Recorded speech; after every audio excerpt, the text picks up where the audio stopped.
आपके बच्चे पढ़ रहे हैं वहां पर आप देखने भी नहीं जा रहे हैं।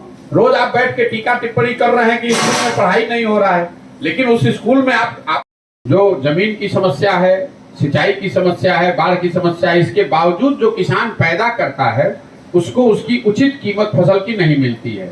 उसका असर ये है कि एक आर्थिक सर्वेक्षण के मुताबिक, ये भी आंकड़ा याद रखिएगा, बिहार में किसान जो पैदा करता है उसको उसकी उचित मूल्य न मिलने की वजह से हर साल यहाँ के किसानों को करीब करीब 20,000 करोड़ रुपए का नुकसान हो रहा है।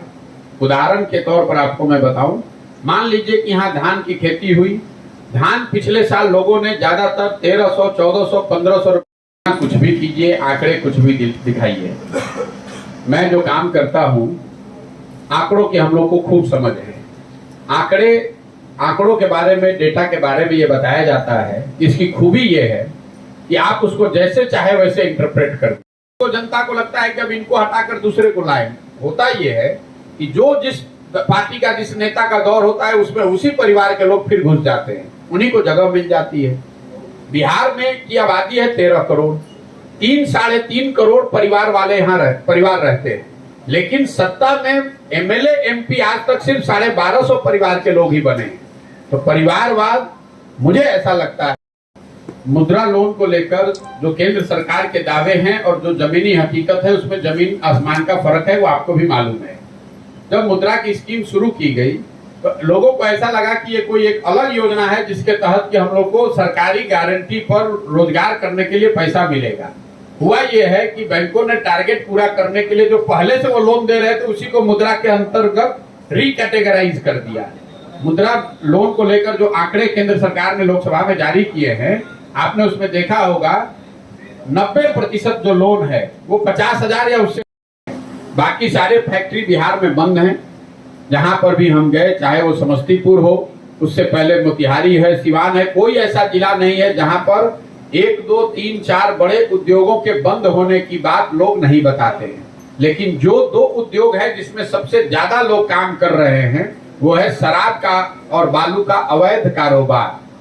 हर गांव में 2, 4, 5, 10 लोग ऐसे मिल जाते हैं जिनके बारे में लोग बताते हैं कि या तो ये शराब के अवैध कारोबार से जुड़े हुए हैं या बालू का जो अवैध कारोबार हो रहा है उससे चल रहे हैं। रास्ते में अगर आपको 10 ट्रक मिल, तो जैसे यहाँ पर किसानों को जो पैसा मिलना चाहिए 6,000 रुपया, अगर 1 करोड़ किसान को मिलना चाहिए, मिल रहा है 10 लाख लोगों को। वही हाल मुद्रा लोन का है, क्योंकि सरकार का ना उसमें आपस में खींचतान है। सरकार और खींचतान नहीं, जब उनकी सरकार थी भी तो नीतीश कुमार को उसमें उनकी कोई रुचि नहीं है। आप जरा आंकड़ा निकालिए कि बिहार के कितने किसानों को 6,000 रुपया साल का मिल रहा है। आप प्रधानमंत्री आवास योजना के क्रियान्वयन में बिहार का नंबर है देश में सबसे नीचे। मनरेगा में आपका यूटिलाइजेशन है 39%, वो भी देश में सबसे कम। मुद्रा में देश में सबसे कम, किसान स्वनिधि में सबसे कम। फिर भी हम नीतीश कुमार दावा कर रहे हैं कि हमसे ज्यादा कोई जानता ही नहीं है, हमने सब कुछ कर दिया, तो उसका तो कोई बात ही नहीं है। इसी को बोलचाल के बाद 60% लोग ऐसे हैं जिनके पास जमीन है ही नहीं। देश के स्तर पर सिर्फ 38% लोग ऐसे हैं जिनके पास जमीन नहीं है, लेकिन बिहार में 60% लोगों के पास जमीन नहीं है। ये एक वजह है कि आपको इतनी बड़ी संख्या में मजदूर दिखते हैं बिहार में। दूसरी जो वजह है, ये जमीन का भूमि सुधार न लागू होने के बाद दूसरा समस्या है जल प्रबंधन को लेकर। जो जल संसाधन है यहाँ बिहार राज्य में, जल प्रबंधन में इतनी कुव्यवस्था है कि आधी जमीन बाढ़ से प्रभावित है, और जो बाढ़ से प्रभावित नहीं है या तो वहाँ सूखे का से लोग परेशान हैं, या फिर कई जिले ऐसे हैं सिवान के बाद, सिवान, छपरा, वैशाली, समस्तीपुर, अभी मुजफ्फरपुर में भी तो मैं शुरू ही किया हूँ चलना, यहाँ जल जमाव की बहुत बड़ी समस्या है। ज्यादातर प्रखंड मुझे ऐसे ही मिले हैं जहाँ हजारों एकड़ सरकारी अफसरों का जंगल राज, अफसरों की मनमानी से, अफसरशाही से परेशान जनता। दूसरा है सरकारी विभागों में फैला हुआ भ्रष्टाचार, और तीसरा है हर योजना में व्यवस्थित तरीके से काटे जाने वाला पीसी। यहाँ हर आदमी, चाहे आप बड़े हो, छोटे हो, आर्थिक तौर पे मजबूत हो, कमजोर हो, जनप्रतिनिधि हो, हर आदमी बता रहा है कि सरकार में अफसरों की ही मनमानी है। जो अफसर चाहेगा वही होगा, अफसरों का जंगल, लोग हमको बताते हैं कि भैया ये अफसरों का जंगल राज है। बिहार में अपराधियों का जंगल राज देखा है, अभी अफसरों का जंगल राज है। दूसरी जो भ्रष्टाचार का आलम है, पहले कुछ ये व्यवस्था 2005 के बाद सुधरती दिखी थी, अभी लोगों के नजरिए से कोई ऐसा सरकारी काम नहीं है जो बिना पैसा दिए हुए आप करा सकते हैं। चाहे आपको जमीन का रसीद कटवाना है, जातीय प्रमाण पत्र चाहिए, जन्म मृत्यु प्रमाण पत्र चाहिए, पासपोर्ट बनाना हो, थाने में FIR करना हो, कोई भी ऐसा काम नहीं है जो कि बिना पैसा दिए हुए आप बिहार में करा सकते हैं। और तीसरा जो नया शब्द मैं सुन रहा हूं बिहार में, मैं भी यहाँ 5 वर्ष पहले आया था, वो है PC। कोई भी ऐसी योजना नहीं है, चाहे वो केंद्र सरकार की योजना हो या राज्य सरकार की। एक व्यवस्था बन गई है कि एक सर्टेन परसेंटेज 10% से लेकर 40% तक वो पैसा काटा ही जाएगा और वो पैसा अधिकारियों और जनप्रतिनिधियों में बटेगा। मोटे तौर पर ये अभी तक का मेरा इस पंचायत प्रखंड टोले में गए हैं, बिजली हर घर में पहुंच गई है। लेकिन बिजली को लेकर मैं पदयात्रा के पहले शुरुआती दिनों से जो बता रहा हूं कि लोगों की नजर में बड़ी समस्या ये हो गई है कि उनका जो बिल आ रहा है वो बढ़ा हुआ या गलत आ रहा है। आपने जो कटिहार बरसोई में घटना देखी है जिसमें गोली चला और 3 लोगों की दुखद मृत्यु हुई है, वो इसी चीज का द्योतक है। मैं ये 6-8 महीने से बता रहा हूं कि बिहार में जो गलत बिजली का बिल आ रहा है, अगर इसका समाधान नहीं निकाला गया तो अब आने वाले समय में इसको बड़े सामाजिक राजनीतिक चुनौती के तौर पर देखेंगे। ऐसा इसलिए कि लोगों का बिल आ रहा है 6,000, 8,000, 25, 50, 60, 70,000, कई जगह तो लोग 1-1 लाख रुपए का भी बिल लेकर आए दिखाने के लिए। जहां एक बार आपका गलत बिल आ गया तो आप DCLR और लोक अदालत का चक्कर लगाते रहिए। कई लोग ऐसे भी मिले जिनका बिजली का बिल भुगतान नहीं होने की वजह से जिन पर फौजदारी का मुकदमा हो गया है और लोग अपना घर परिवार छोड़कर छुप कर भाग कर रह रहे हैं। दूसरा जो क्षेत्र है जिसमें सुधार दिखा है वो है सड़क।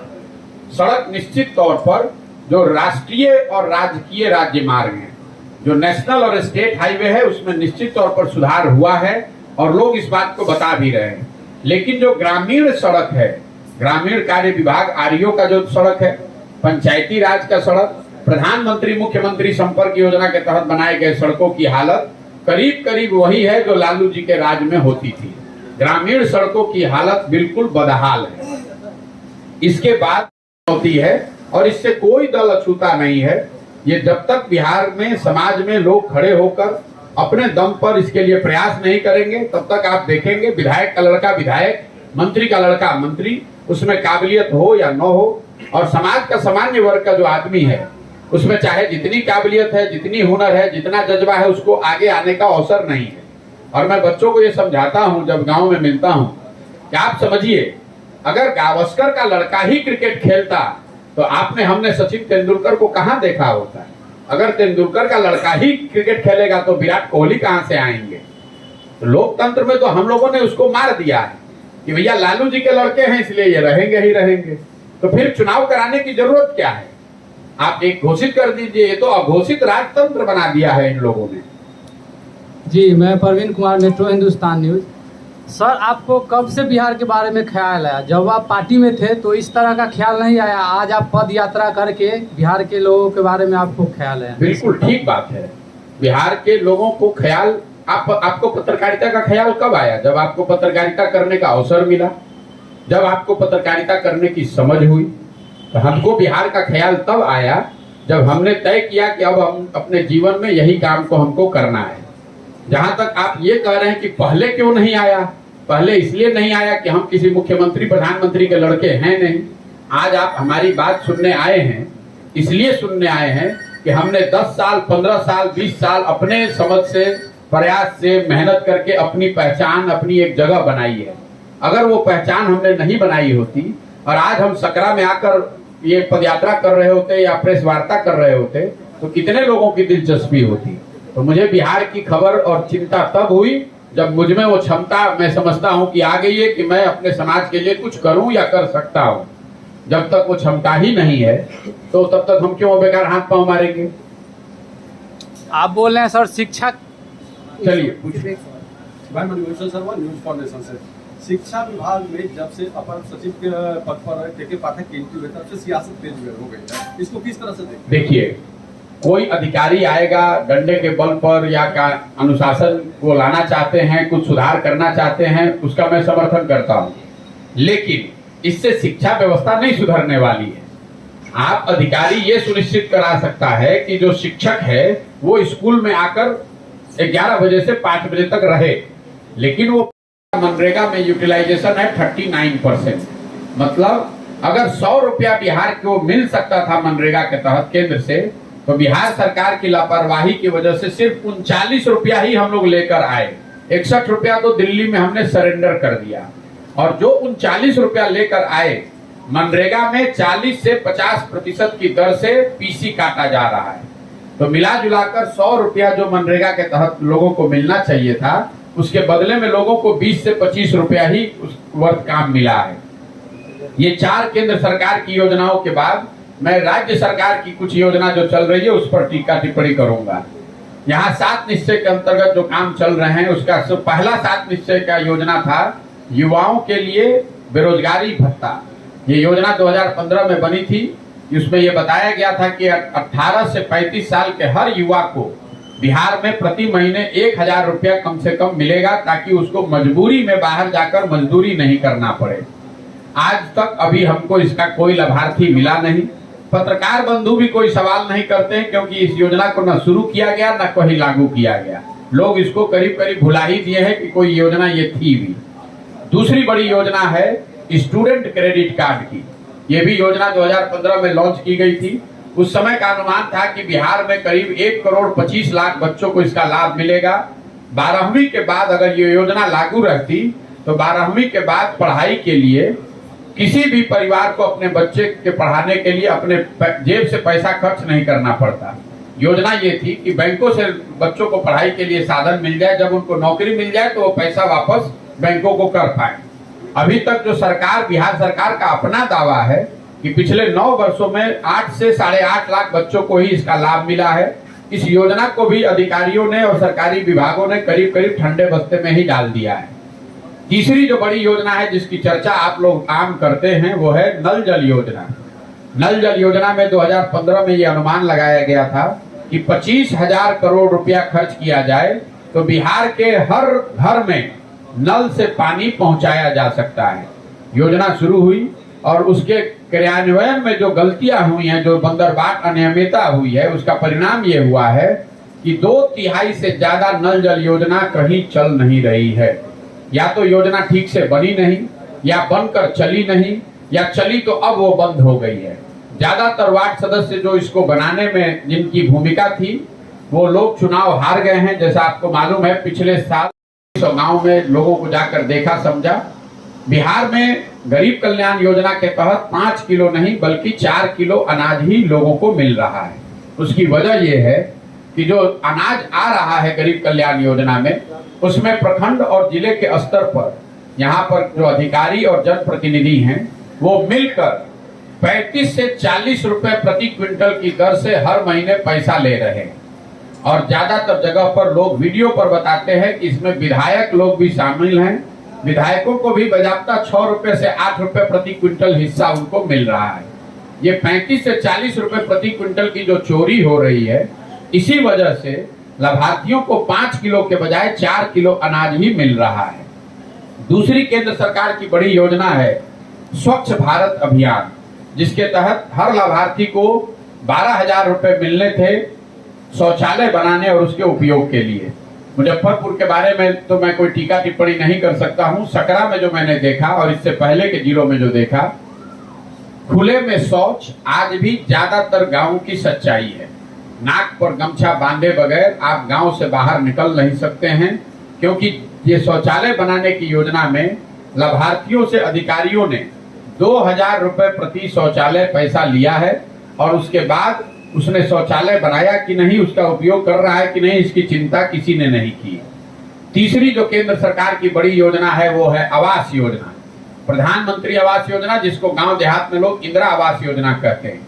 इस योजना के जो लाभार्थी हैं, ज्यादातर गांव देहात में हम लोगों को इंदिरा आवास योजना के लाभार्थी ही मिले हैं, जिनको इस योजना के तहत 20,000, 30,000, 40,000 रुपया पहले के सालों में मिला है।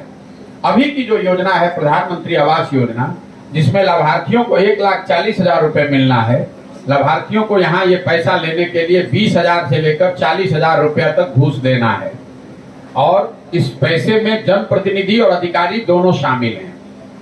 जहां पर जनप्रतिनिधि पैसा नहीं ले रहे हैं, कई पंचायत ऐसे भी मिले जहां मुखिया या जो लोकल जनप्रतिनिधि है वो पैसा नहीं ले रहा है।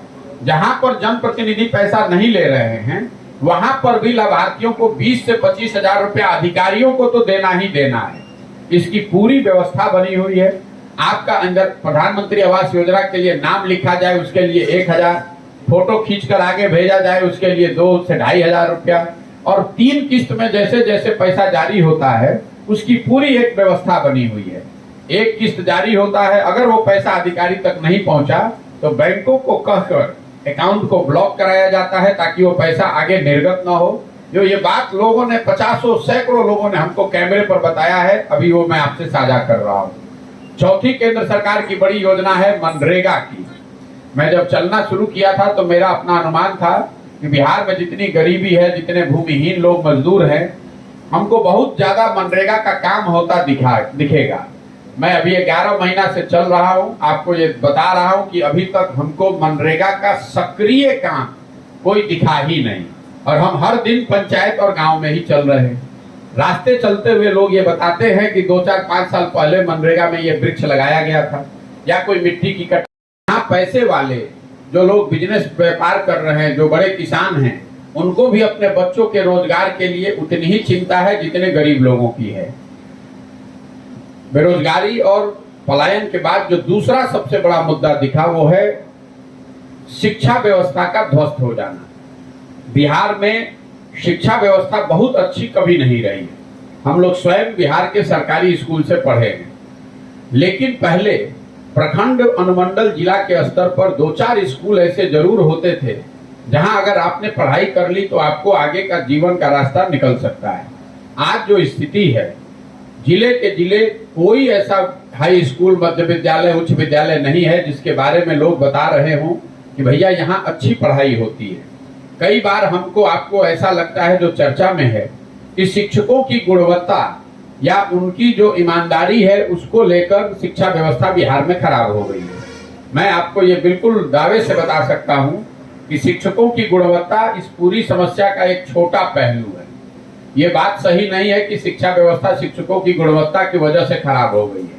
अगर ऐसा होता तो बिहार में जो कॉलेज चल रहे हैं, कॉलेज में तो शिक्षा मित्र नहीं है, कॉलेज में तो नियमित शिक्षक हैं, कॉलेज में कोई बिल्डिंग ग्राउंड की दिक्कत नहीं है, वहां पर 10,000 बच्चे भी हैं, लेकिन वहां पर भी पढ़ाई नहीं हो रही है। इसके मूल में वजह यह है, जो मेरी समझ में आई, कि पिछले 15-20 सालों में समता मूलक शिक्षा नीति बनाने के चक्कर में हर गांव, हर प्रखंड में विद्यालय के नाम पर भवन बना दिए गए, और इन भवनों से कुछ न कुछ लाभ का वितरण किया जा रहा है। चाहे खिचड़ी खिलाया जा रहा है, ड्रेस के लिए, साइकिल के लिए पैसा दिया जा रहा है। तो विद्यालयों की जो छवि है समाज में वो बन गई है खिचड़ी बांटने के सेंटर के तौर पर, और जो कॉलेज है उसकी छवि बन गई है डिग्री बांटने का सेंटर। ना पढ़ाई कॉलेज में हो रहा है ना स्कूल में हो रहा है। मैं एक लाइन में कहूं तो मेरी अपनी समझ ये है कि विद्यालयों से खिचड़ी बट रही है, कॉलेज से डिग्री बट रही है, पढ़ाई दोनों में कहीं नहीं हो रहा है। यही कारण है कि बिहार में शिक्षा व्यवस्था पूरी तरीके से ध्वस्त हो गई है। जहां स्कूल है वहां शिक्षक नहीं है, जहां शिक्षक हैं वहां विद्यालय का भवन नहीं है, जहां दोनों है वहां बच्चे नहीं हैं, और कई जगह पर जहां तीनों है, जो मैंने आपको उदाहरण दिया कॉलेज का, जहां विद्यालय भी, भवन भी है, शिक्षक भी है, पढ़ने वाले भी हैं, वहां पर पढ़ाई ही नहीं है। मैं ऐसा समझता हूं कि इस कालखंड का जब इतिहास लिखा जाएगा तो बिहार में नीतीश कुमार के मुख्यमंत्री रहते हुए शिक्षा व्यवस्था का ध्वस्त हो जाना, इसको उनके कालखंड का, शासन का सबसे बड़ा काला अध्याय बताया जाएगा। ऐसा इसलिए कि मान लीजिए कि यहाँ सड़क टूटी हुई है, नहर में पानी नहीं है, कल एक अच्छी सरकार आ जाए तो सड़क बन सकती है, नहर में पानी आ सकता है, लेकिन कल एक अच्छी सरकार आ भी जाए तो जो 2 पीढ़ियां इस ध्वस्त शिक्षा व्यवस्था से पढ़कर निकल गई, अब उनको जीवन भर शिक्षित समाज के पीछे ही रहना पड़ेगा, उनको कोई उनका जीवन सुधार नहीं सकता है। बेरोजगारी, पलायन और शिक्षा के बाद जो तीसरा सबसे बड़ा मुद्दा है वो है किसानों की समस्या। खेती से जुड़े हुए लोग चूंकि बहुत बड़ी संख्या में हैं, तो बिहार में जो किसानों की हालत है, लोग बाग यही बताते हैं कि पहले के जमाने में, आज से 10 साल 15 साल पहले जो बिहार में खेती किसानी लोग करते थे, वो 5 साल खेती करके 6 साल खेती करके अपना पेट काट के सतुआ खाकर पैसा बचाकर 1-2 कट्ठा जमीन वो खरीदते थे। आज जो किसानों की हालत है, अगर आपके घर में कोई नौकरी नहीं कर रहा है, अगर आपके पास कोई दूसरा बिजनेस व्यापार नहीं है, तो हर 5 वर्ष में अगर आपके घर में कोई तकलीफ आ गई, किसी की शादी हो लग गई, कोई बीमार पड़ गया, तो आपको 1-2 कट्ठा जमीन बेचना है। ये हालत है यहाँ के किसानों की। किसानों की जो बदहाली है, उसके पीछे 3 मूलभूत कारण मुझे समझ में आ रहे हैं। पहला यह है भूमि सुधार का लागू न होना। बिहार में भूमि सुधार को लेकर आज तक 75 साल में कोई ऐसा सकारात्मक प्रयास नहीं किया गया। जिस बोलिए। खबर तो जो आप पूछिएगा उसी से खबर बन जाएगी। जो सवाल पूछेगा, हम तो खबर नहीं बनाते, हम तो आपको सब बोरियत वाला बात बताएंगे। नमस्कार, जैसा कि आपको पता है, पिछले वर्ष 2 अक्टूबर गांधी आश्रम भिकिहरवा पश्चिम चंपारण से जन सुराज अभियान के तहत हम लोगों ने ये पदयात्रा जो शुरू की है, इसको करीब करीब आज 11 महीने हो गए। 11 महीने के दौरान पश्चिम चंपारण से चल के पूर्वी चंपारण, शिवहर, सिवान, गोपालगंज, सिवान, छपरा, वैशाली, समस्तीपुर करते हुए 2 दिन पहले हम लोग आपके जिले मुजफ्फरपुर में आए। अब आने वाले कई हफ्ते, 1 से 1.5 महीने में आपके जिले मुजफ्फरपुर में रहूंगा। और यहाँ के अभी सकरा प्रखंड से हम लोगों ने शुरू किया है, सारे प्रखंडों में और जितना हो सके वहाँ पर पंचायतों में, गाँवों में जाने का प्रयास करेंगे। पदयात्रा के दौरान हम लोग की कोशिश होती है कि जहाँ तक हो सके गांव में ही चला जाए। तो आप ये देखेंगे जो प्रखंड के मुख्यालय हैं या जिला के मुख्यालय हैं, उसमें जाने की संभावना बहुत कम ही रहती है। ऐसा इसलिए कि आगे कभी जब मैं वापस मुजफ्फरपुर आऊँगा तो सकरा हेडक्वार्टर पे या दूसरे प्रखंड हेडक्वार्टर पे जाने की संभावना ज़्यादा है, गाँव में जाने की संभावना कम रहेगी। इसीलिए पदयात्रा का स्वरूप ऐसा है कि जितना हो सके गाँव में समय बिताया जाए। तो मुजफ्फरपुर को लेकर मैं अभी आपको कोई अनुभव साझा नहीं करूंगा, क्योंकि अभी तो 2 दिन से चलना शुरू ही किए हैं। जैसे जैसे आगे बढ़ेंगे तो आपको प्रखंड वाइज, पंचायत वाइज, जिले की जो चीज़ हम लोग को देखने में आएगी, बात समझ में आएगी, वो आपको बताएंगे। लेकिन अभी तक 11 महीने का जो अनुभव रहा है और 2 दिन जो मैंने सकरा में देखा, उसका एक संक्षिप्त ब्यौरा आपको दे देते हैं, फिर आप अपने सवाल कर सकते हैं। 11 महीना पैदल चलने के बाद करीब करीब 3500 गाँव में हम लोग पैदल चल के गए हैं। मैं ये विश्वास से कह सकता हूं कि बिहार के समाज के नज़रिए से, लोगों के नज़रिए से बेरोजगारी और पलायन यहाँ के लोगों के लिए सबसे बड़ी समस्या है। आप में से कुछ लोगों का ये कहना हो सकता है कि बेरोजगारी और पलायन बड़ी समस्या है, इसके लिए किसी पदयात्रा की जरूरत नहीं है, ये तो सबको मालूम है।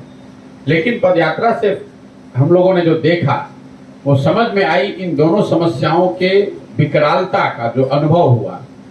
गांव के गांव बिहार में पूरी तरीके से नवयुवकों से खाली हो गए। ज़्यादातर गांव में, 3500 गांव में जो हम लोग गए हैं, 40 से 50% युवा आज वहां अपने गांव परिवार में रहता ही नहीं है, या पढ़ाई के लिए या फिर मजदूरी के लिए उसको बाहर ही जाना है। जिन प्रखंडों में, पंचायतों में बाढ़ की समस्या है, वहां पर पलायन का स्तर 60, 70, 80% तक है। गाँव में अगर हम लोग जब जाते हैं तो ज्यादातर आप देखेंगे महिलाएं, छोटे बच्चे और बड़े बुजुर्ग मिलते हैं। नवयुवकों की संख्या बहुत कम है। पलायन को लेकर एक समाज में अवधारणा है कि गरीब लोग यहाँ मजदूरी करने के लिए बाहर जाते हैं। मैं जब अभी पैदल चल रहा हूँ तो मैंने इसको देखा कि पलायन सिर्फ गरीबों की समस्या नहीं है, इससे समाज का कोई वर्ग ऐसा नहीं है बिहार में जो इससे प्रभावित ना हो। जो मध्यम वर्गीय परिवार हैं, जो किसान परिवार है, जो मध्यम वर्गीय परिवार है, नौकरी रोजगार करने वाले लोग हैं, उनको भी अपने परिवार के साथ रहने का सुख नहीं है। परिवार की परिकल्पना ही यहाँ खत्म हो गई है। आपके पास अगर पैसा संसाधन है तो आपके बच्चे पढ़ाई और नौकरी के लिए बाहर जा रहे हैं। आपके पास अगर पैसा संसाधन नहीं है तो आपके बच्चे मजदूरी करने के लिए बाहर जा रहे हैं। लेकिन शायद ही कोई गांव में ऐसा घर मिलता है जिसमें पति पत्नी, माता पिता, बाल बच्चे साथ में रह रहे हैं। दूसरा जो इसका आर्थिक पहलू है, जो लोग पलायन करके जा रहे हैं, ज्यादातर लोग उसमें 12 से 15 हजार रुपया औसतन कमाते हैं और घर पर वो 6 से 8 हजार रुपया ही भेज पा रहे हैं। ऐसा नहीं है कि वो बाहर अपने सुख से या अपने, कई बार हम लोग बोलचाल की भाषा में भी बातचीत में लोग बताते हैं कि यही आदमी बिहार में काम नहीं करता है, बाहर जाकर काम करता है। ऐसी बात नहीं है। जो मुझे समझ में आई, ज्यादातर लोग जिन्होंने पलायन किया है, जो बाहर गए हैं, वो कहीं ना कहीं मजदूरी के लालच, मजदूरी के पैसे के मजबूरी में गए हुए हैं। उनको ऐसा शौकिया नहीं है। एक दो बार लड़के ऐसे घूमने चले जाते हैं, वो गए 6 महीने में काम करके चले आए, लेकिन जो निश्चित तौर पर वहां रह के मजदूरी कर रहा है वो अपने शौक से नहीं गया हुआ है।